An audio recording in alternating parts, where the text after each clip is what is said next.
O'g'lim edi bachcha. Yo'q, o'g'lim edi debdi. O'g'lim yo'q. Umuman o'g'lim edi. Lazım burada sunnat qilamiz. Pashsha choqqandek bo'ladi. Pashsha choqqandek o'ylagan. Bachcha o'g'lim edi.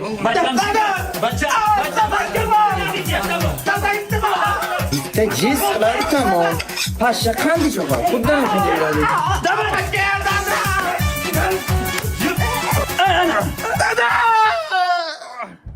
Ana bo'ldi, ana. Tamam. Bola to'y bola, shirin bola, sho'x bola. Bola to'y bola, shirin bola, sho'x bola. Sarpoladigan. Sizni qo'ylingizdan sunnat bo'lganmi yo'q? Nimaga unaqa?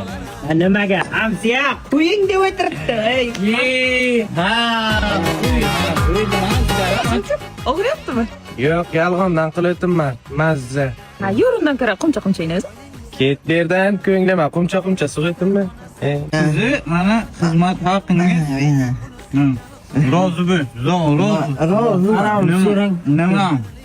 Usta kesdingizku kichkina o'g'limni. Terimi bo'yicha u kesilgan joyi tutiga ko'mish kerak. Shu qanday shu? Bu nimasidan kesdingizku? Uni kuchiga berdim. Kuchiga? Ha, kuchiga. Bola to'y bola, shirin bola, sho'x bola.